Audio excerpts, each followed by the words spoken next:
Jesus Nazareno, sinasamba ka namin, pinipintuho ka namin.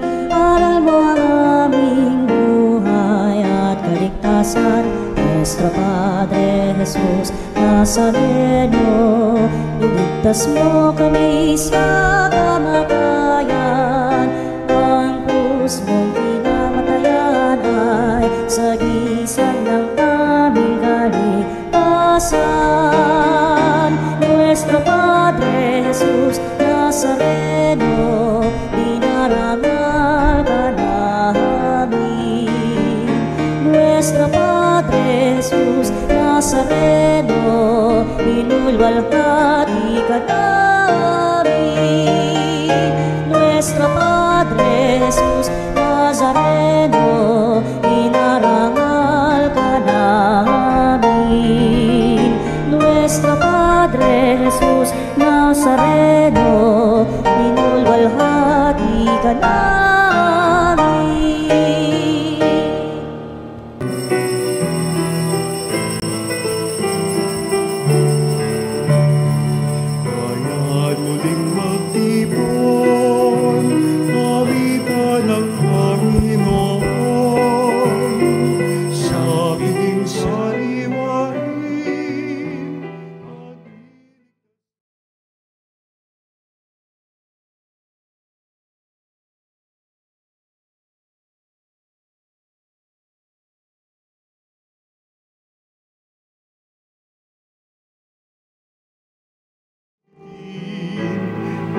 Anong di tayo ligapin, kaya't muling magtipon, awitan ng Panginoon, sa piging sariwa sa atin, sa piging sariwain, magiligtas niya sa atin.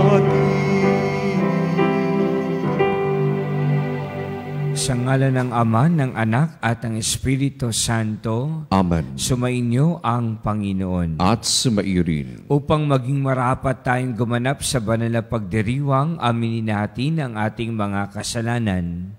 Inaamin ko sa makapangyarihang Diyos at sa inyo mga kapatid, na lubha akong nagkasala sa isip, sa salita at sa gawa, at sa aking pagkukulang. Kaya sinasamo ko sa mahal na Birheng Maria, sa lahat ng mga anghel at mga banal, at sa inyo mga kapatid, na ako'y panalangin sa Panginoong ating Diyos. Kaawaan tayo ng makapangyarihang Diyos, patawarin sa ating mga kasalanan at patnubayan sa buhay na walang hanggan. Amen.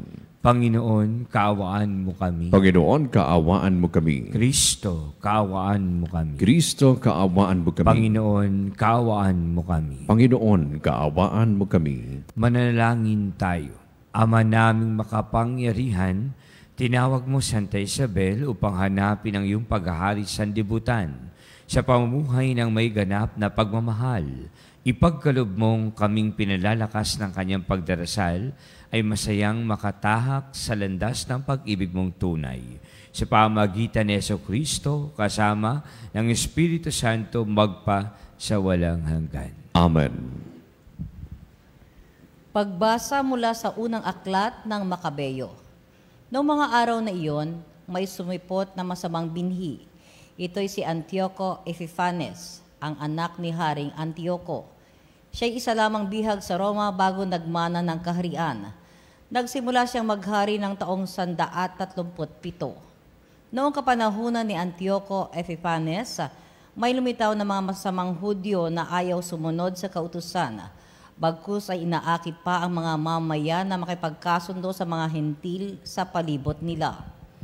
Makipagkasundo na tayo sa kanila, wala naman tayong nakikita sa hindi pakipagkasundo, kundi pawang kamalasan, wika nila. Ang ganitong panukala ay nagustuhan ng marami at ng ilan sa kanila ay agad nagpunta sa hari upang humingi ng pahintulot na sumunod sa mga tuntuning hentil. Pumayag naman ang hari. Nagtayo sila ng isang malaking palaruan sa Jerusalem. alinsunod sa kaugalian ng mga hentil. Gumawa sila ng paraan para mapawi ang bakas ng kanilang pagkatuli at pati ang banal na tipan ay kanilang kinaligtaan. Ano pat nakiisa na sila sa lahat na masasamang gawain ng mga hentil. Ang hari ay nagpalabas ng isang kautusan para sa buong kaharian. Iniutos niyang maging isa ang tuntunin sa bansa. Kaya't ipinagbawal niya ang dating kautusan at ang relihiyon. Lahat ng hentil ay sumang-ayon at marami ring Israelita ang sumunod. Naghandog din sila ng mga Diyos-Diyosan at nilabag ang araw ng pamamahinga. Noong taong 145, ika-5 ng buwan ng Kislev, si Haring Antioco ay nagpatayo ng kalapastangan ng walang kapantay sa altar ng pinagsusunugan ng mga hain. Nagpatayo rin siya ng mga dambanang pagano sa lahat ng lungsod sa palibot ng Judea. Kahit ng mga harap ng bahay at mga lansangan, pinagsusunog ng kamanyang ang mga tao. Lahat ng makitang mga balumbon ng kautusan ng Diyos ay sinira at sinunog. At ang sinumang mahuling nagtataglay ng balumbon ng tipan o sumusunod sa kautusan ay ipinapapatay. Sa kabila ng lahat ng ito, marami pa rin mga Israelita ang natining tapat at hindi kumain ng anumang pagkaing marumi. Matamis pa sa kanila ang mamatay kaysa maging marumi dahil sa pagkain ng mga hindi pinahihintulot ng kautusan at kaysa sumuway sa banal na tipan. Marami nga ang namatay sa kanila. Katakot-takot na hirap ang dinanas ng buong Israel. Ang salita ng Diyos. Salamat sa Diyos. Poon ako'y lingapin mo, ang utos mo'y susundin ko. Poon ako'y lingapin mo, ang utos mo'y susundin ko. Nag-aapoy ang galit ko sa tuwi kong namamalas, yaong mga masasamang lumalabag sa iyong batas. Poon ako'y lingapin mo, ang utos mo'y susundin ko. Silang mga masasama kahit ako ay gapusin. Ang bigay mong mga utos ay di ko rin lilimutin. Poon ako'y lingapin mo, ang utos mo'y susundin ko. Sa sino mang naghahangad na ako ay alipinin, iligtas mo ang lingkod mo at ang utos mo ang susundin. Poon ako'y lingapin mo, ang utos mo'y susundin ko. Palapit na ng palapit ang sa aki umuusig, mga taong walang galang sa utos mong isinulit. Poon ako'y lingapin mo, ang utos mo'y susundin ko. Iyang mga masasamay tiyak na di maliligtas, dahilan sa kautusang hindi nila ginaganap. Poon ako'y lingapin mo, ang utos mo'y susundin ko. Nagdaramdam akong labis kapag aking namamasdan, yaong mga taong taksil na laban sa kautusan. Poon ako'y lingapin mo, ang utos mo'y susundin ko. Hallelujah, hallelujah, hallelujah. Hallelujah, hallelujah, hallelujah. Sinabi ni Jesucristo, ako ang ilaw ng mundo at buhay ng alagad ko. Alleluia, alleluia. Sumainyo ang Panginoon. At sumaiyo rin. Ang mabuting balita ng Panginoon ayon kay San Lucas. Papuri sa iyo, Panginoon. Malapit na si Jesus sa Jericho at dooy may isang lalaking bulag na nakaupo sa tabi ng daan at nagpapalimos. Nang marinig ditong nagdaraan ng maraming tao, tinanong niya kung ano ang nangyayari. Nagdaraan si Jesus na taga Nazaret, sabi nila. At siya'y sumigaw, Jesus, anak ni David, mahabag po kayo sa akin. Sinaway siya ng mga nasa unahan, ngunit lalo pa niyang nilakasan ng sigaw, anak ni David, mahabag po kayo sa akin. Kaya tumigil si Jesus at iniutos na dalhin sa kanya ang bulag. Inilapit nga ito at tinanong ni Jesus, ano ang ibig mong gawin ko sa iyo? Panginoon, ibig ko po sanang manumbalik ang aking paningin. Sagot niya. At sinabi ni Jesus, mangyari ang ibig mo. Pinagaling ka dahil sa iyong pananalig. Noon din nakakita siya at sumunod kay Jesus at nagpasalamat sa Diyos. Nang makita ito ng mga tao, Silang lahat ay nagpuri sa Diyos. Mga kapatid, ang mabuting balita ng Panginoon. Pinupuri ka namin, Panginoong Hesukristo. Kung tatanungin ka ng Panginoon, ano ang ibig mong gawin ko sa iyo? Ano ang hihilingin mo sa iyong panalangin? Ano ang gusto mong ipagkaloob at ibigay sa iyo ng Diyos? Maaring marami sa atin gusto magkaroon ng mahabang buhay. Gusto gumaling sa sakit at karamdaman. Gusto ay matupad ang mga pangarap at maabot at marating at maging matagumpay. O maaring gusto sa atin magkaroon ng maraming pera o maraming kayamanan. Pero ano nga ba ang hihilingin mo? Kasi yung iba baka sana makapasa sa board exam. Hihilingin niya sana magkaroon ng magandang panahon, no? At hindi bumaha at hindi magkalindol, no? Ano ba yung hihilingin mo? Para sa sarili mo o para sa ibang tao? Ano ba yung hihilingin mo? Yung simpleng kahilingan lang o yung pangmatagalan o panghabang buhay? Hihilingin mo na sana ay matupad at magkaroon ng katuparan yung mga pangarap mo at maabot at marating at maging matagumpay. Pero dito sa Ebanghelyo, ang hiningi niya ay yung isang bagay na gusto niya na makamit. Gusto niya na maangkin, gusto niya na magkaroon na sa kanya. At yun yung wala siya, yung paningin. Gusto na niyang makakita. At yun yung pinakamahalaga sa kanya. Hindi niya hiningi kung ano-ano pa, pero yung paningin ang ibalik sa kanya at makakita siya sapagkat yun ang pinakamahalaga. Kaya kung tayo'y tatanungin ng Panginoon, sa ngayon, ano ba yung pinakamahalaga sa iyo? At iyon ang ipagkakaloob niya. Kaya nawa sa ating pagdiriwang ng banal na misang ito, sa ating pagninilay, tamang-tama na ano nga ba yung pinakamahalaga sa atin ngayon?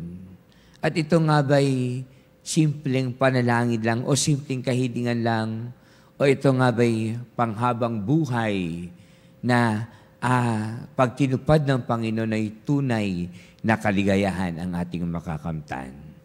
At sana nga sa tuwing tayo nagdarasal, hindi lamang tayo humihingi, hindi lamang tayo humihiling, hindi lamang tayo umaasa na laging ipagkakaloob ng Diyos kung ano man yung ating kahilingan at yung pinakamahalaga sa ating buhay.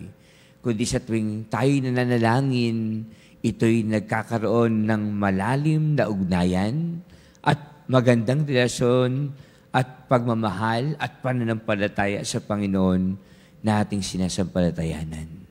Magkaroon tayo ng pagmamahal, ng pag-aalay ng ating buhay sa Panginoon na higit sa lahat ay nakababatid kung anong makabubuti para sa atin. Ikaw po, Panginoon, ang bahala kung anumang nais mo para sa amin. Kami sumusunod, kami nakikinig, kami naglilingkod, kami nag-aalay ng lahat para sa iyo. Tunay nga na ang puso na puno ng pag-ibig, ang puso na puno ng pananampalataya, ang puso na maging malinis at maging mapagpakumbaba ay patuloy na dinggin ng Panginoon ang ating kahilingan at tayo'y maging mabuti at maging banal sa ating hangarin sa ating buhay. Amen.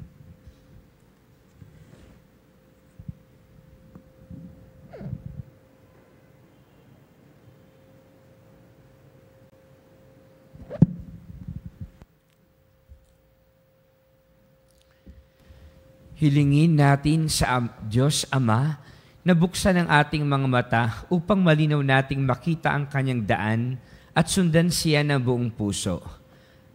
Panginoon, sinagan mo kami ng iyong liwanag. Panginoon, sinagan mo kami ng iyong liwanag.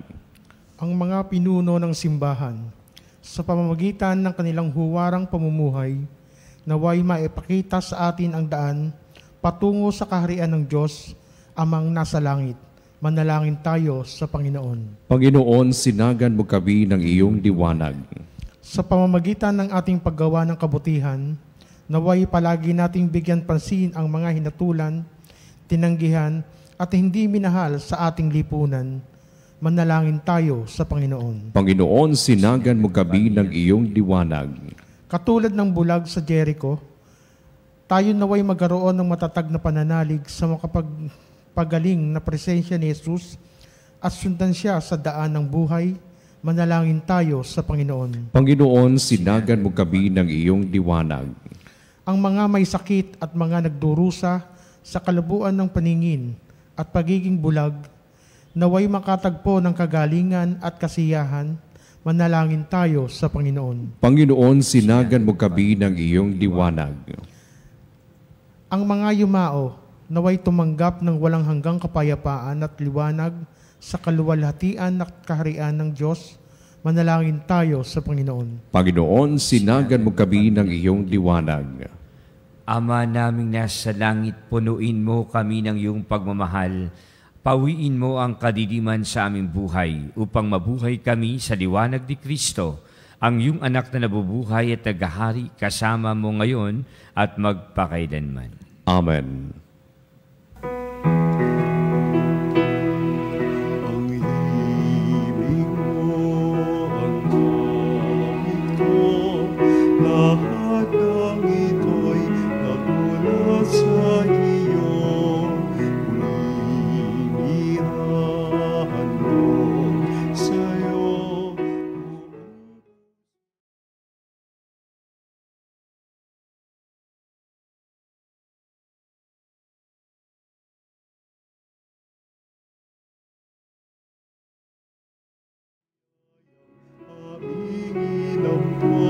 Aming buhay at kakayahan, ito'y para lamang sa iyong kalwalhatian. Para lamang sa iyong kalwalhatian.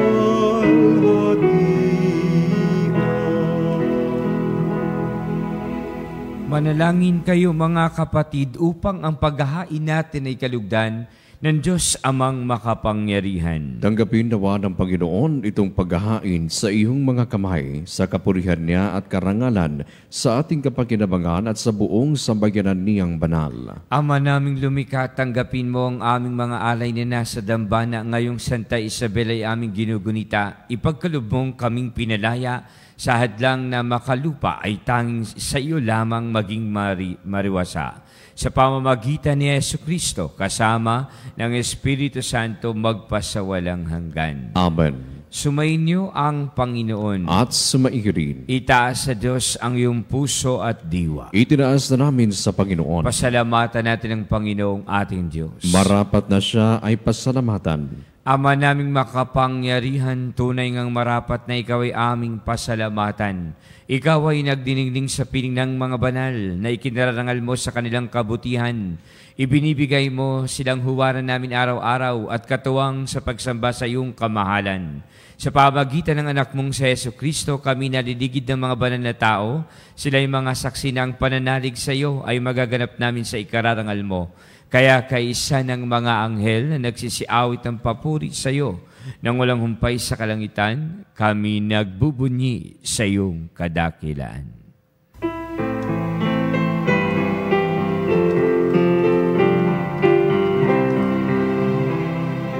Santo, Santo, Santo, Panginoong Diyos ng mga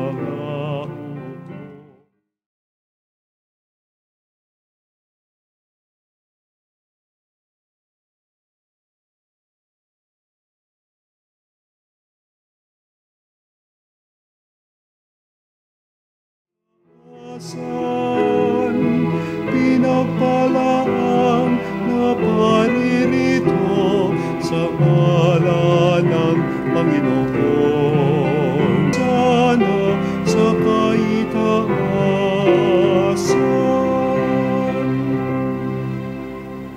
Ama naming banal, ikaw ang bukal ng tanang kabanalan, kaya't sa pamamagitan ng iyong Espiritu, gawin mong banal ang makaloob na ito, upang para sa aming maging katawan at dugo ng aming Panginoong Jesucristo.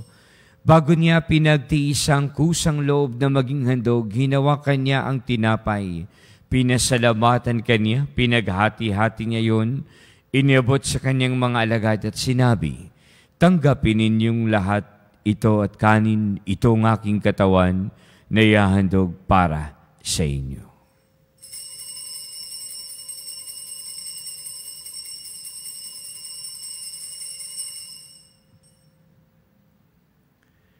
Gayun din naman nung matapos ang hapunan, hinawakan niya ang kalis, muli kanyang pinasalamatan. Inabot niya ang kalis sa kanyang mga alagad at sinabi, "Tanggapin ninyong lahat ito at inumin. Ito ang kalis ng aking dugo, ng bago at walang hanggang tipan. Ang aking dugo na ibubuhos para sa inyo at para sa lahat sa ikapagpapatawad ng mga kasalanan. Gawin niyo ito sa pag-alaala sa akin."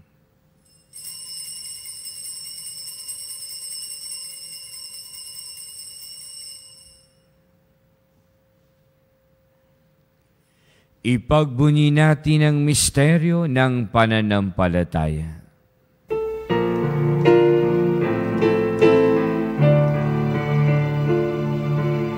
Ang kamatayan mo, Panginoon, aming ipinahayag.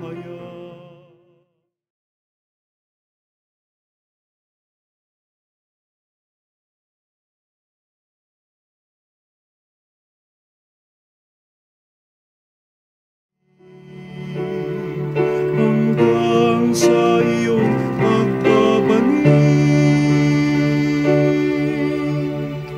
Ama, ginagawa namin ngayon ang pag-aalaala sa pagkamatay at muling pagkabuhay ng iyong anak, kaya't niaalay namin sa iyo ang tinapay na nagbibigay buhay at ang kalis na nagkakaloob ng kaligtasan. Kami nagpapasalamat dahil kami yung minarapat na tumayo sa harap mo para maglingkod sa iyo.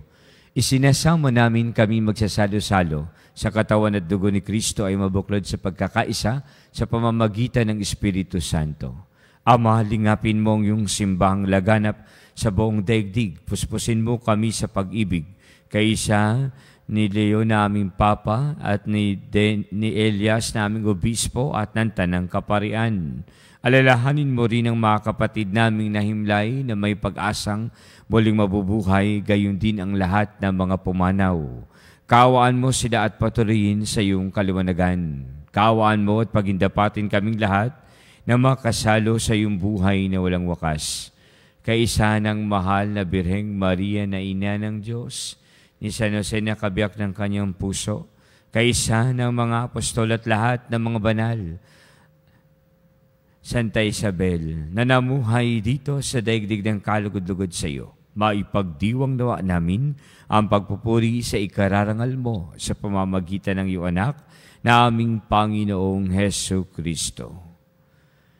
Sa pamamagitan ni Kristo, kasama niya at sa Kanya, ang lahat ng makapangyarihan, kasama ng Espiritu Santo, magpasawalang hanggan.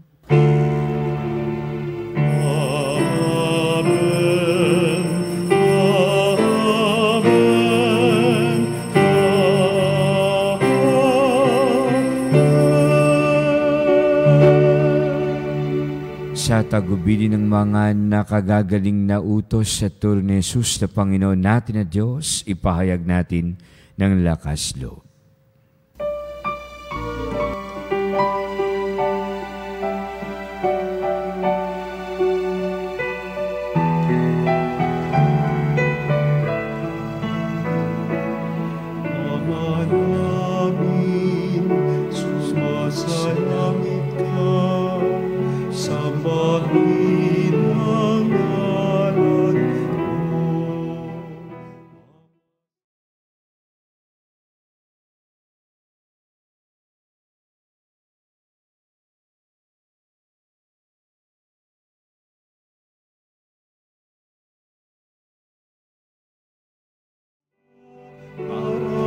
sa langit, bigyan mo po kami ngayon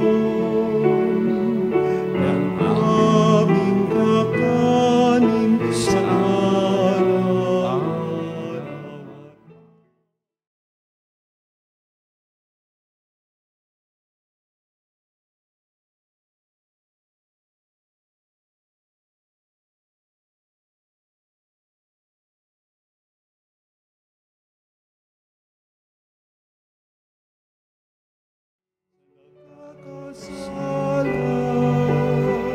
Sa amin, at wag mo kaming ipahimulo sa gusto, at yadya mo kami sa lahat ng masama. Hinihiling nami kami yadya sa lahat ng masama, pagkalooban ng kapayapaan araw-araw. Iligtas sa kasalanan, ilayo sa lahat ng kapahamakan. Samantalang aming pinananabikan ang dakilang araw ng pagpapahayag ng tagapagligtas naming si Jesucristo. Sapagkat iyo ang kaharian at ang kapangyarihan at ang kapurihan magpakailanman. Amen. Panginoong Jesucristo, sinabi mo sa iyong mga alagad, kapayapaan ang iniiwan ko sa inyo, ang aking kapayapaan ang ibinibigay ko sa inyo. Tunghayan mo ang aming pananampalataya at huwag ang aming pagkakasala.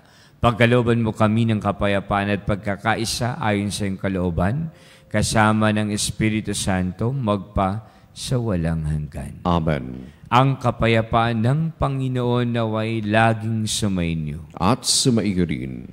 Magbigayan kayo ng kapayapaan sa isa't isa. Kapayapaan po sa ating lahat, mga kapanalig. Cordero ng Diyos,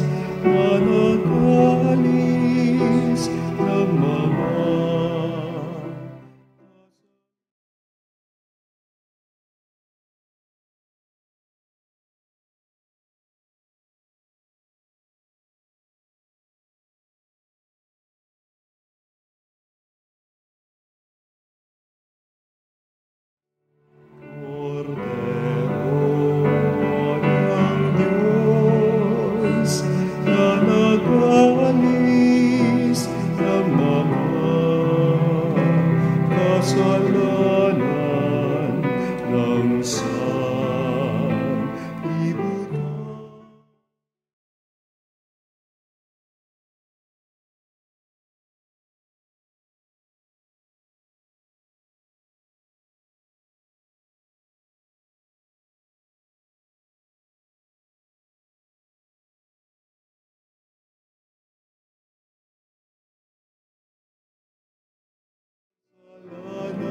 sanlibutan,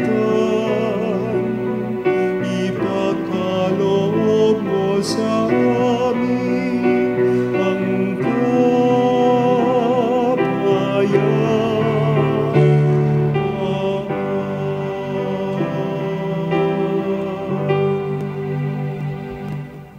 Narito si Kristo, ang Kordero ng Diyos na nag-aalis ng mga kasalanan ng sanlibutan. Mapapalad tayong lahat na inanyayahan sa kanyang banal na piging. Panginoon, hindi ako karapat-dapat na magpatuloy sa iyo, ngunit sa isang salita mo lamang ay gagaling na ako.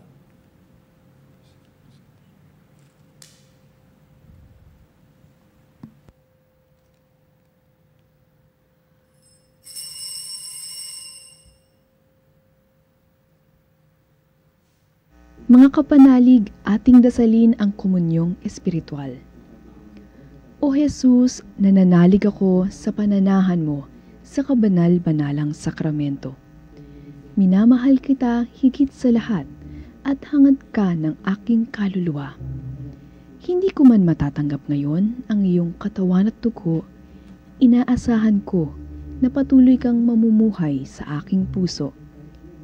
Naniniwala ako na narito ka at kaisa ka ng aking buong pagkatao. Huwag mong ipahintulot na mawalay ako sa iyo. Amen.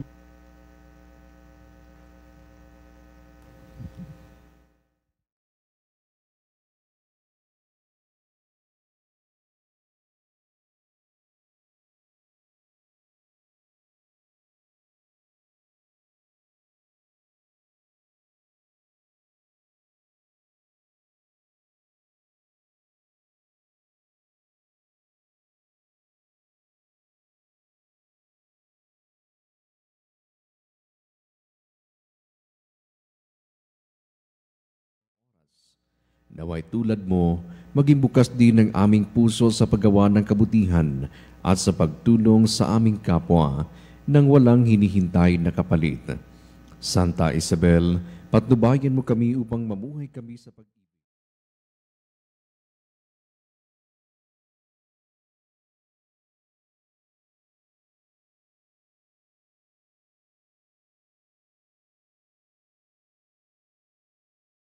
Naming mapagmahal sa aming banal na pakikinabang at pakundangan kay Santa Isabel na aming huwaran, itaguyod mo kami sa iyong pagmamahal at ang mabuting gawain sa aming iyong sinimulan ay lubusin mong hanggang sa araw ng pagpapahayag ni Kristo Jesus na nabubuhay kasama ng Espiritu Santo magpa sa walang hanggan. Amen. Panginoon naming Diyos, aming Ama, Ikaw po ang dahilan ng aming pag-iral at sa iyo galing ang aming hiram na buhay.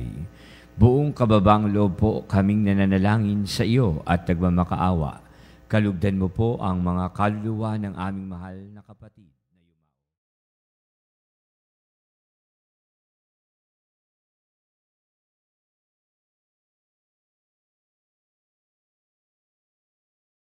Ang aming anumang karumihan, pakalinisin mo ang anumang karumihan upang sila'y maging karapat-dapat sa iyong walang hanggang kalinisan. Nasa iyong mga kamay, Panginoon, ang kanilang kaligtasan, iahon mo po sila sa apoy ng impyerno at bigyan ng puwang sa iyong kaharian. Magkaroon nawa ng katahimikan ang kanilang mga kaluluwa, gayon din ang kanilang espiritu, at makapiling sana sila ng iyong kaluwalhatian, kadakilan, pag-ibig na wakas. Hinihiling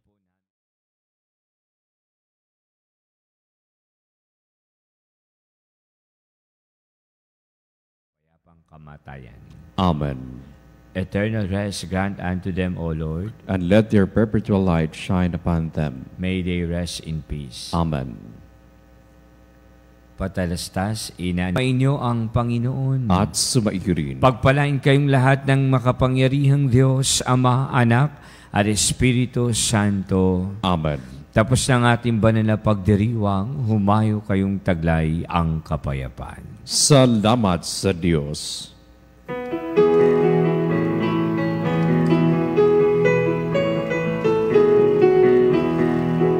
Magsingawin kayo sa Panginoon. Hallelujah.